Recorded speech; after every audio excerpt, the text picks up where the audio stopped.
Bueno, primero de todo, doctor, ¿nos podrías explicar qué es la ansiedad? La ansiedad es una reacción corporal en la que respondemos a una situación que interpretamos como estresante y en realidad se parece mucho a las reacciones que teníamos cuando éramos hombres primitivos y nos enfrentábamos a un peligro. Todas las reacciones que hace el cuerpo delante de una situación de ansiedad serían las correspondientes a la respuesta de lucha o de huida.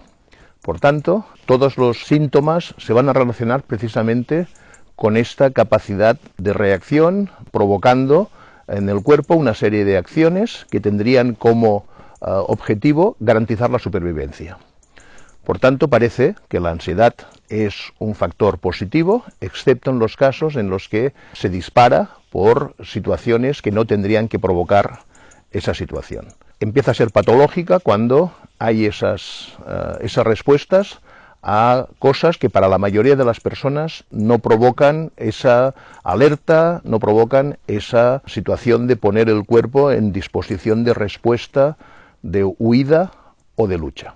Ahora que nos has explicado lo que es la ansiedad, ¿nos podrías explicar cuáles son las diferencias entre la ansiedad y la angustia? La ansiedad es, como he dicho antes, una situación reactiva.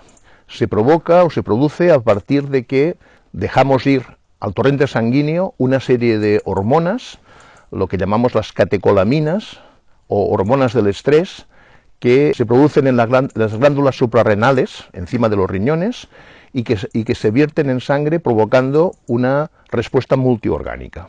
Como ya he dicho, la ansiedad puede ser absolutamente beneficiosa cuando nos permite reaccionar ante una situación de peligro. Nos da ese extra de potencia, esa capacidad de respuesta ante algo que pone en riesgo nuestra vida.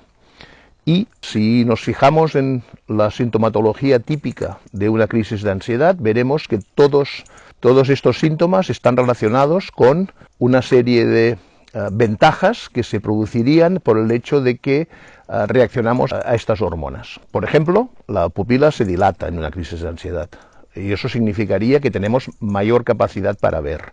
El corazón se dispara, por lo tanto estamos enviando más sangre a todos los órganos. La respiración se hace más profunda, con lo cual estaríamos captando más oxígeno. La musculatura se pone tensa, que nos da la posibilidad de salir por piernas o de empezar a luchar. La piel se pone pálida, que significaría que toda la sangre periférica se dirige hacia los órganos importantes. Todas estas cuestiones, ante una situación real de peligro, serían como ventajas evolutivas. El problema es cuando esta situación se produce frente a estímulos irrelevantes, ante situaciones que para la mayoría de las personas no tendrían que dar lugar a esa reacción y por tanto se convierten no en una ventaja sino en una desventaja.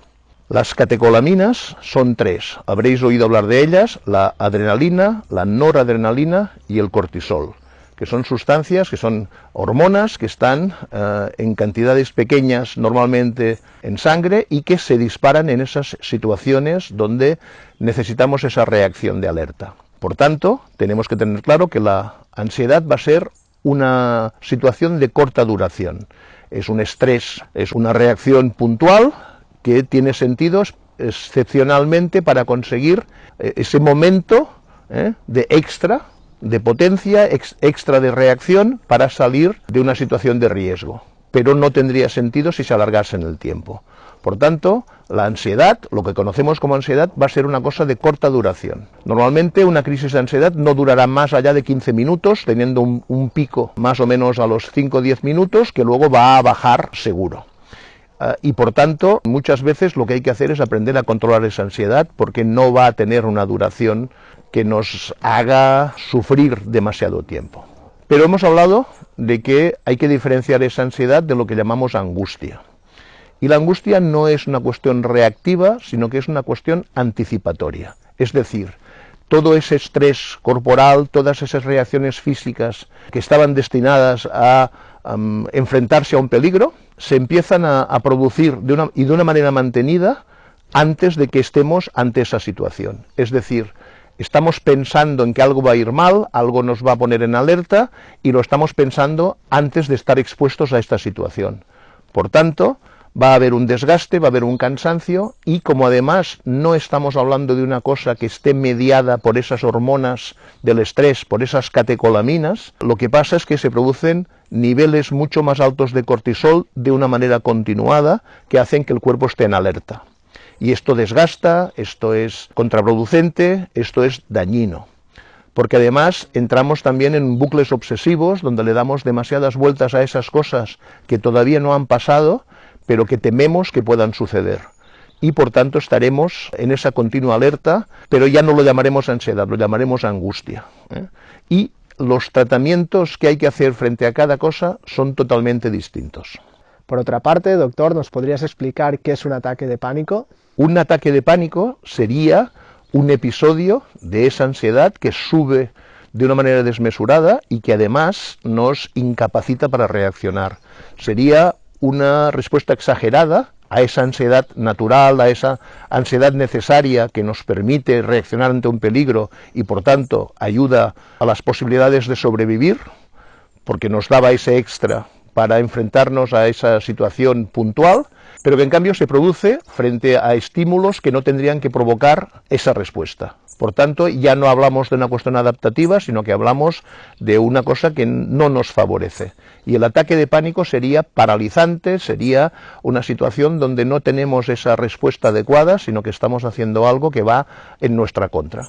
Imaginaros un animal, una cebra, un antílope, que huye de una leona y que en vez de correr más, se quedase paralizada. Pues evidentemente esto no ayudaría a que pudiese sobrevivir. Por tanto, hablamos de algo que es problemático, de algo que puede ser patológico.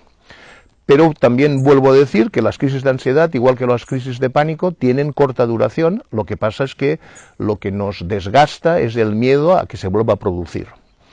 En las crisis de pánico hay toda una serie de síntomas que tienen que ver con la sensación de que uno puede volverse loco, o se puede morir, o que está fuera de su cuerpo, toda una serie de sensaciones extrañas que en un momento determinado asustan muchísimo y hacen que pasemos de algo que sería esa respuesta que colabora para poder salir de un aprieto, a convertirse en algo paralizante, en algo que nos desborda totalmente y que produce esa sensación de que no vamos a poder con ello.